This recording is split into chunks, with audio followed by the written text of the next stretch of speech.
bazalwane. Igama lenkosi. Inkosi ukuthi senonke. Amen. Kumele kukhona khona konke.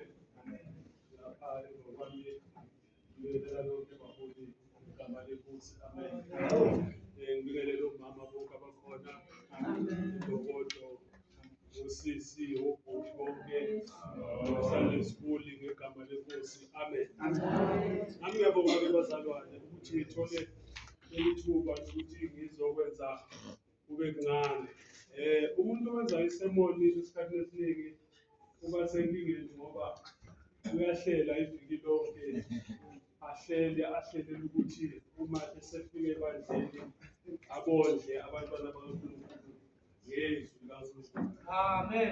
Bese-ke kuhlupha-ke ekuthenini lesi sikhathi anikwa ngaso ugcine sowudla njengomuntu oyidlaba.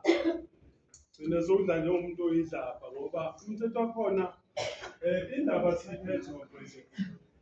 Indaba yona siyiphethe futhi asisiko laba bantu abathi ngidaba mfutswana.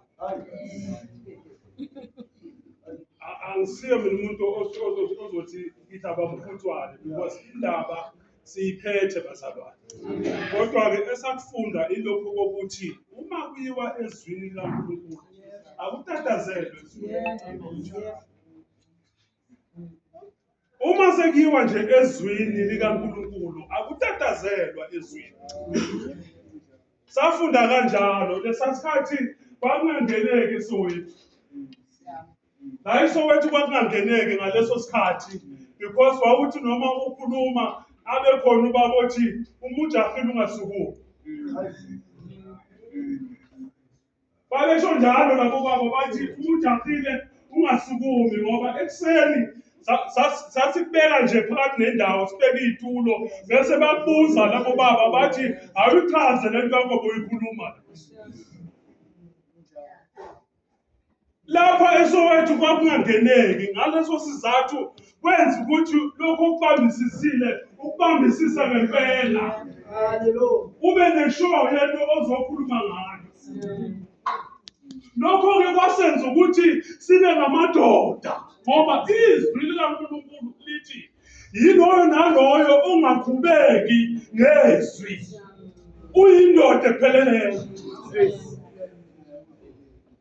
iBhayibheli lithi thina sonke siyaqhubeka ngobuningi. Kuningi okungaqhuba.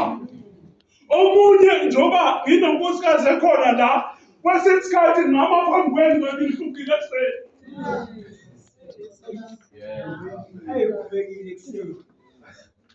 Ungathathi i-hour nje thwala iduku.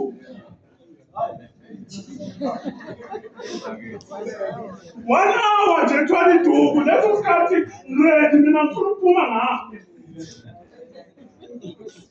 Uthi yaphuma ubaba ngancane umnyaka ngathi yini ejahe lapha ungithele ngayo.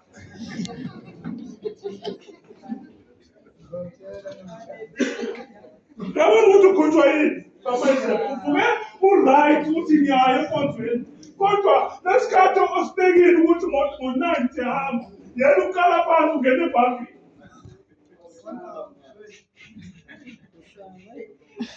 One hour usazothwala nje iduku.